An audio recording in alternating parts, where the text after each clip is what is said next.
12 से लेकर 35 तक इस देश के नागरिकों का मौलिक अधिकारों की व्याख्यान करता है। उसकी विभिन्न धाराओं में उन्होंने विचरण करने का काम किया। लेकिन बहुत लंबा वो पाठ है, इसलिए कहीं ना कहीं हमको लगता है कि कुछ भूलवश उसके सभी चीजों को नहीं पढ़ा गया। जैसे आर्टिकल 16 का 3 उन्होंने इसका उल्लेख भी किया कि राज्य सरकार को इसका अधिकार नहीं, संसद को इसका अधिकार। हमने भी तो वही बात कही। हमने कहा कि उसी आर्टिकल 31B में यह स्पष्ट उल्लेखित है, जो 12 से 35 के बीच में, उसमें यह उल्लेखित है कि ऐसे विषय 9वीं अनुसूची के लिए राज्य सरकार भेज सकती है और उस पर संसद विचारोपरांत उसको 9वीं अनुसूची में शामिल करती है। और यही तो स्पिरिट था। विधानसभा में आप सबने देखा, इसी बात का तो उल्लेख किया गया था कि हम जानते हैं यहां के मूल निवासी आदिवासियों के लिए कुछ ऐसे प्रावधान हैं जो उनको उनके हक से, उनके अधिकार से वंचित कर सकते हैं। लेकिन यदि 9वीं अनुसूची का कवच उसको प्रदान कर दिया जाए तो उनका वो हक अधिकार कायम रहे। मतलब भारतीय जनता पार्टी को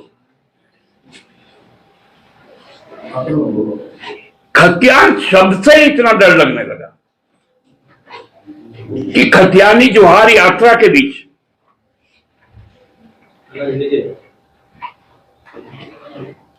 इस तरह की बातें सामने आ गई।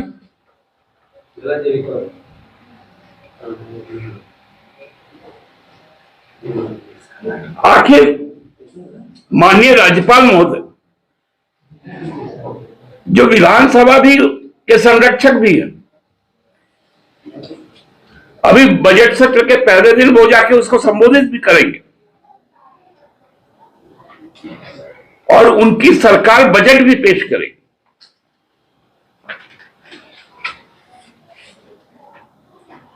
यदि वही विधानसभा अपने संरक्षक को कहती है कि आप 9वीं अनुसूची के लिए इसको भेजिए,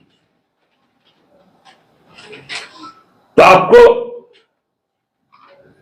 12, 13, 14, 15, 16, 17, 18, 35 याद आ जाता है। 31 भी तो रहना चाहिए था ना उस गणना में। ये सही चीजें नहीं हो रही और ये परिपाटी भी नहीं रही है इस राज्य की।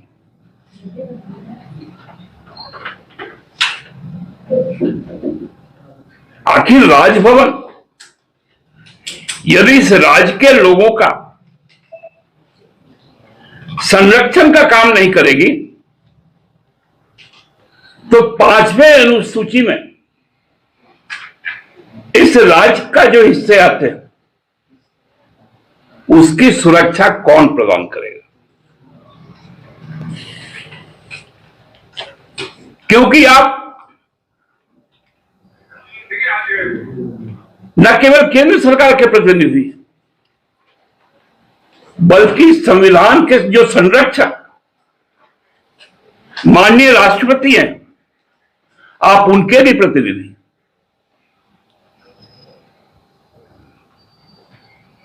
इसलिए हम लोग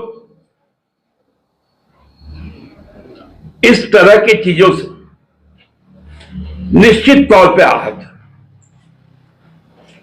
जब जब भी कोई सार्थक चीज जो यहां के मूलवासी आदिवासियों तक का सीधा जुड़ा हो उसको इनिशिएट करते हैं,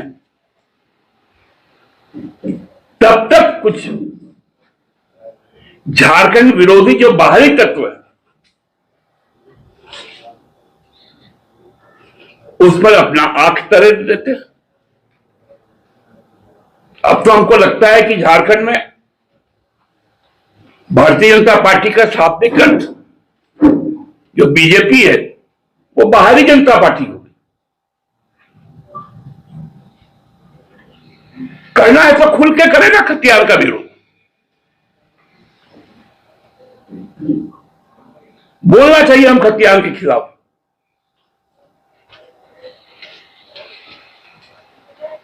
बोल के देखें।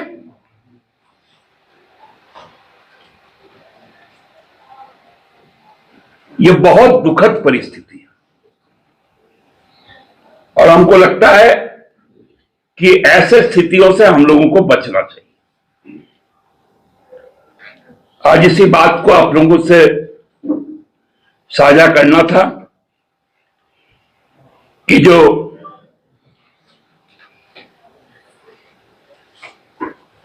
आर्टिकल 16(3)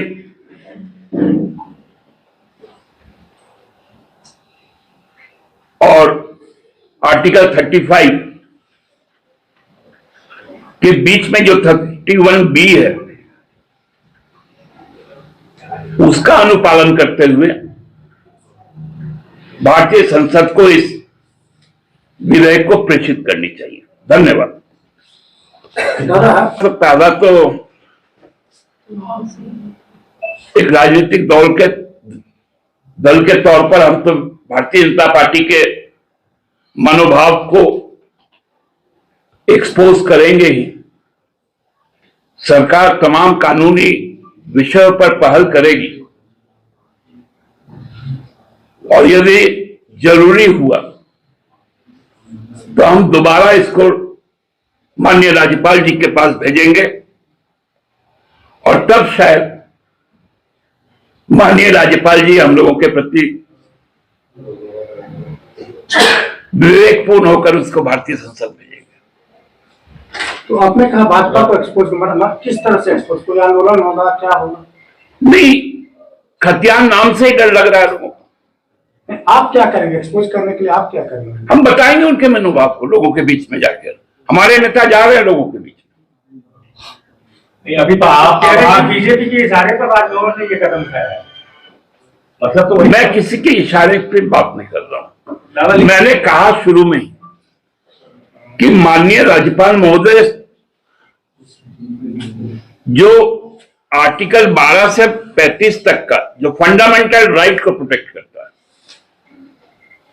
उसमें 31 जो आर्टिकल है उसमें स्पष्टतः उसके 20 सेक्शन में स्पष्टतः उल्लेख कि ऐसी शक्ति राज्य विधानमंडल को प्राप्त है जो 9वीं अनुसूची के लिए उसको अनुमोदित करके भेजती है, उसको लागू कर देना चाहिए।